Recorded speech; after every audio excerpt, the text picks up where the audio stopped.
Hello, my name is Colleen Steppa. I'm a therapist and a professor. This is my channel. I just do these videos for fun, just to spread information. I am a therapist, but these videos don't constitute therapeutic advice. And I am a professor, but none of the opinions I express on here are indicative of the university where I work. So as long as that's out of the way, we can get started. Also, these earrings are from an Etsy shop called August Rivers. Shout out to small creators.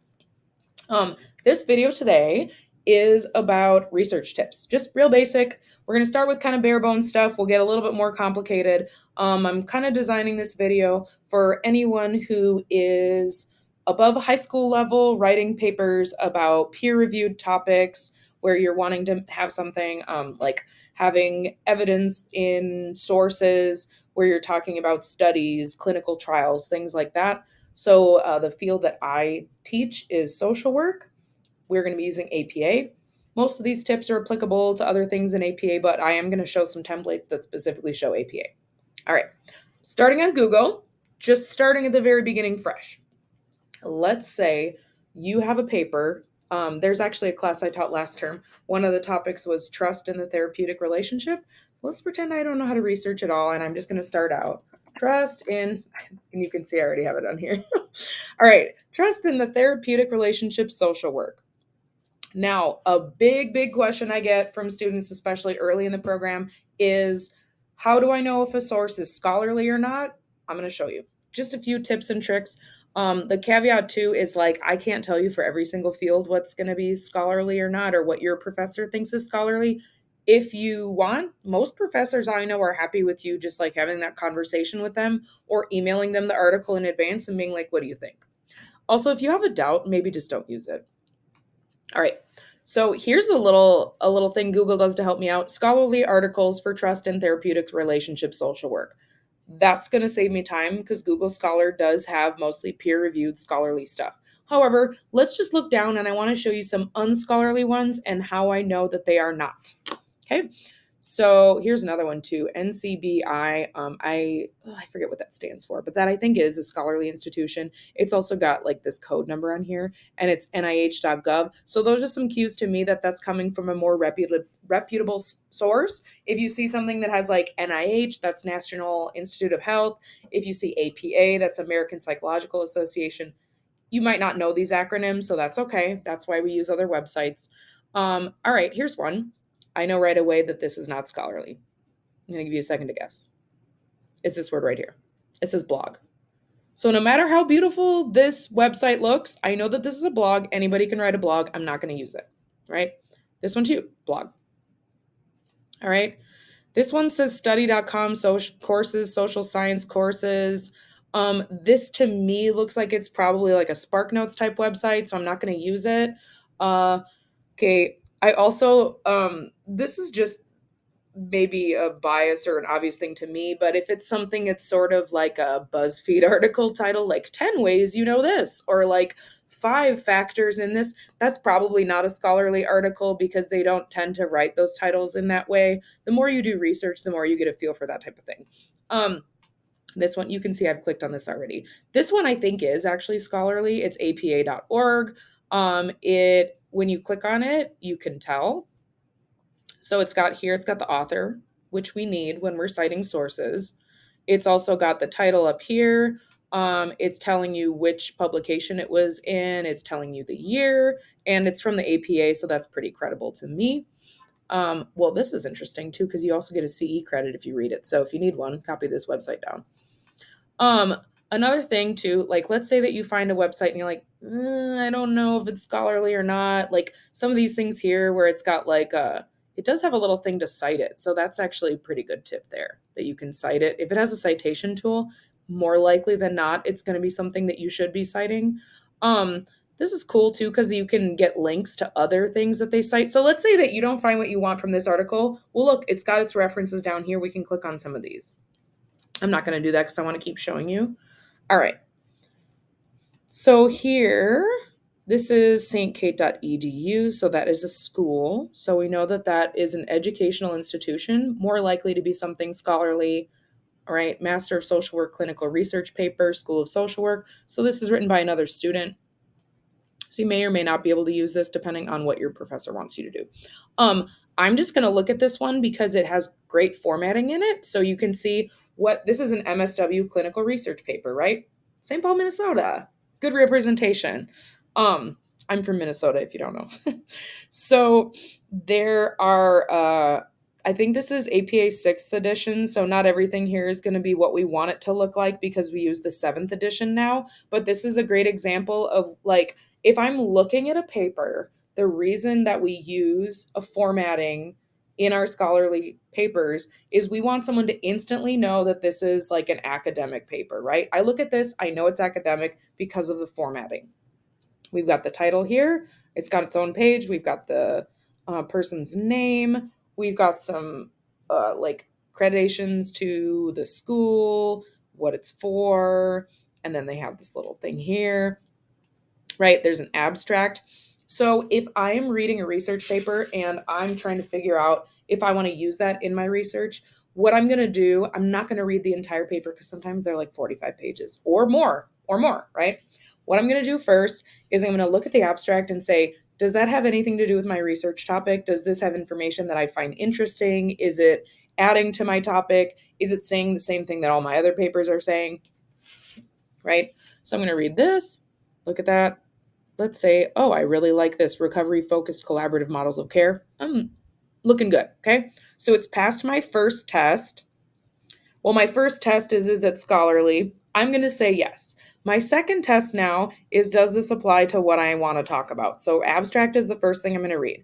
The second thing I'm going to read is going to be the discussion. So if this is an actual, like a study, it should have a discussion, which it does right there. And look at this, page numbers, beautiful table of contents. Awesome job. What's this person's name? Nicole Rominsky. Good job. Good work. I bet you're awesome and you're practicing in the field now. Okay. So discussion page is on 29. So we can just kind of scroll over here. Let's go to the discussion. Okay. Discussion. So we are finding what the findings are, right? This is a summary of what the findings are from the research that this person has done. So then we will, just read these couple pages and then you're finding the implications, which I would also read because the implications are kind of explaining to you what the findings mean in context of the broader field of social work or whatever science that you study. So what I would do, I would read those sections. I'd probably read the conclusion too to see what the author decides. And then if it passes that test where I'm like, okay, these findings seem like they're applicable to my research. They make sense with the other things. I can understand them. It's a big plus. You should be able to understand what they're saying, right? And then I'm going to go back to my table of contents up here. And I'm going to look at the methods and the research design. Okay. So I want to make sure that this makes sense for the populations that I'm talking about. I want to make sure that there's nothing really fishy or weird about their methods and research design. Things that would immediately stand out to me would be like if the sample size is ridiculously small. I want to see that the research question makes sense with the research that they're doing, right? So it's what are best practices for building therapeutic alliances with clients living with psychotic disorders. Okay, that seems to make sense with the things that we've seen already. Right? The research design. So we want to talk about like what literature they were looking at. So these are some of the diagnoses that they were looking at: psychosis, schizophrenia. Looks like they did some literature comparison. They also excluded things not available in English. So maybe we want to mention that if we're doing research that is about like populations that don't speak English, maybe we mention when we're citing this source that it's not applicable to populations whose research was not available in English, right? Doesn't necessarily mean that the population is excluded. It just means that we didn't have that research because it was in another language. Okay. This is cool. This would also give you a direction for further research if you wanted to, if this particular topic was interesting to you. All right. So you just quickly go over that. If it all looks good to you, looks like everything is in order to me, I'm not going to read the whole thing on screen here, but that's just a quick overview of something that I might do if I was trying to evaluate, do I want to include this in my paper? Okay. So now we've got papers and we're like, good, this says something. I want to use it. I want it in my paper. So I need to cite it, right? So we've got this website here, Citation Machine. Unfortunately, because I have ad blockers on my computer, it's not going to let me do a whole citation for you. But basically, you can do create citation. You can also scan your paper for plagiarism. I've honestly never done that because I just try to be intentional about citing. But yeah, if you're copying, pasting things, you should cite. So, and a lot of schools have this Turnitin thing where you put it in and then it like sees if citations are needed or whatever. So you can click on create citation. Let's just say we have a website. And I'm curious what will pop up if I just click this one. What will happen?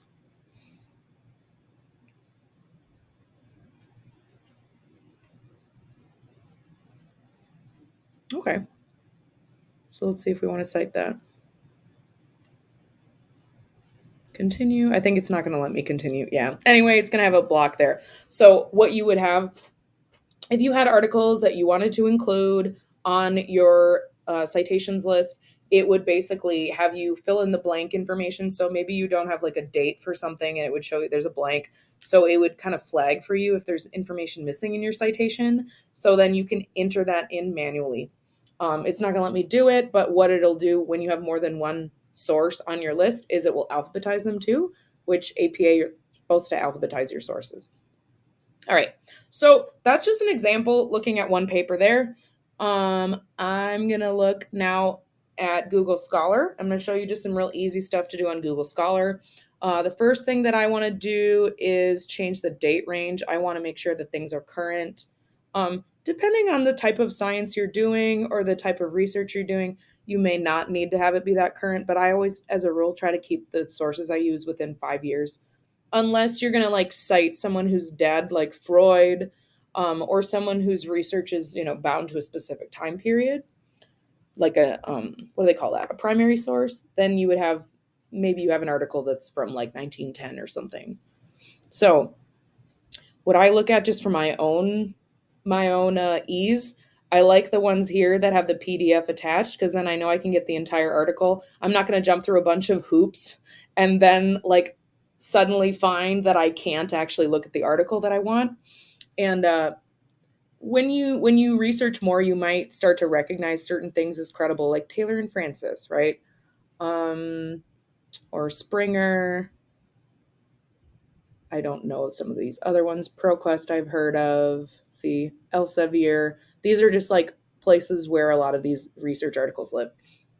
And you might, through your academic institution, have permission to get those. I'm showing you the ones that you don't need your like your school's library page to do, because I figured that at your own academic institution, you can get someone from the library to show you to use the library resources.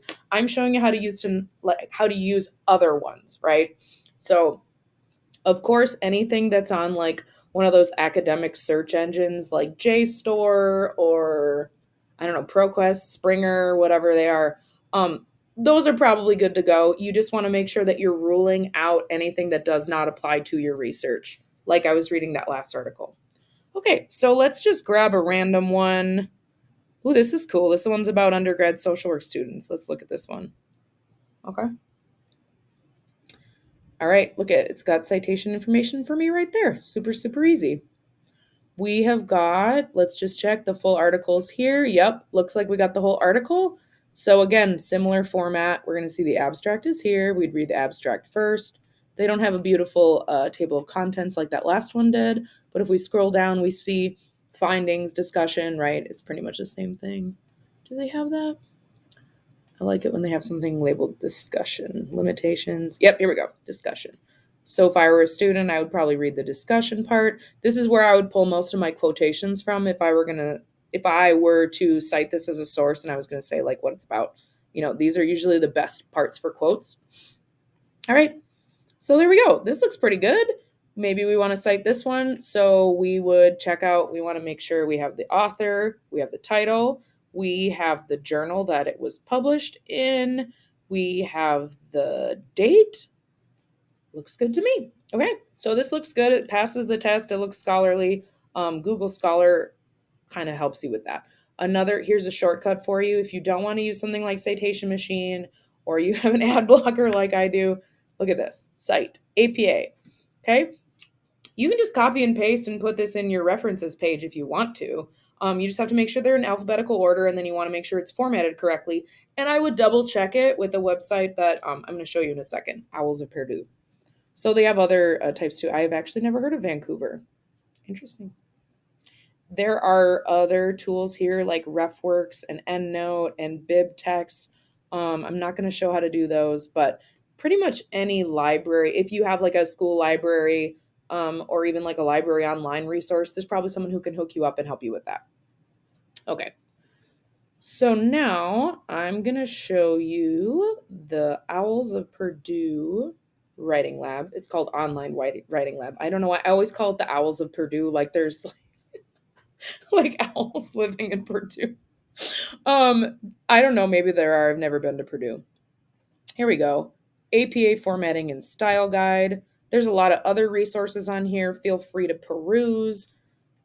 They have like a workshop that you can take. So if you love APA or if you really, really hate APA and you need to learn it, a lot of free stuff you can do online. Okay.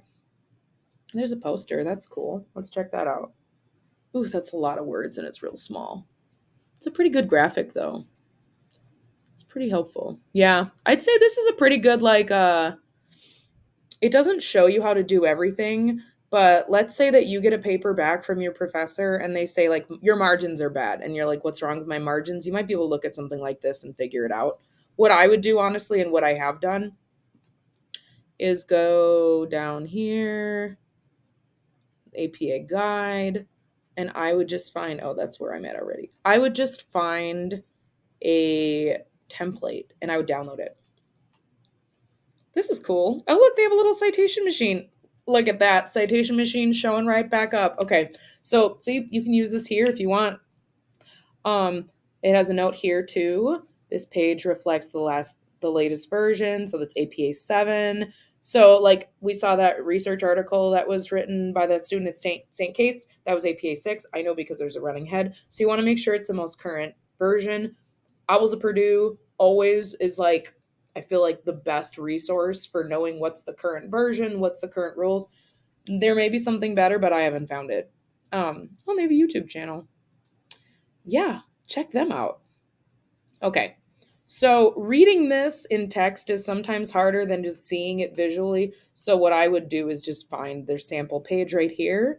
And then you can look at it and make sure that your pages look like this, or you can literally find like a APA sample paper, or you can Google APA 7th edition template.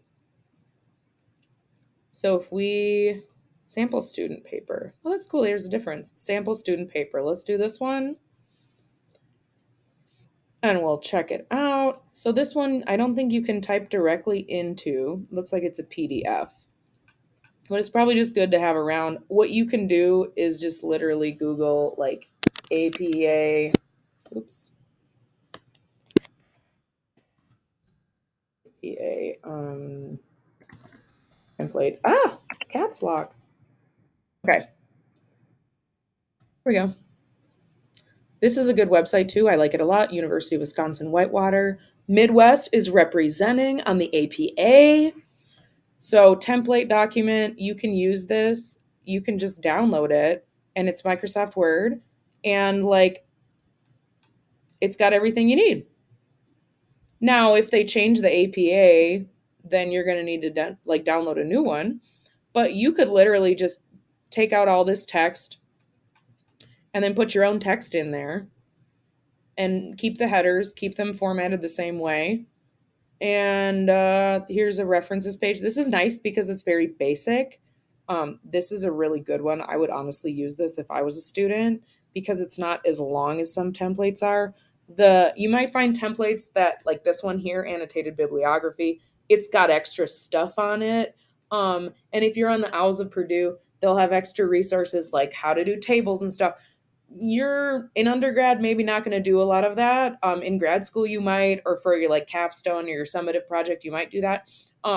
But something like this, just take the template, put your stuff into it, plug it into the proper places, And if a professor corrects you on some part of it, then, edit that template for the next paper, but you can continue using the same template over and over. If you get a paper that gets like a perfect APA score, make a copy of that and use that as your template. You're just saving yourself a lot of work by doing it that way. So this is a nutshell of how to format and research papers. There's tons more to this than what I went over, but just real basic overview. So thanks for joining me. Have a good day. Bye.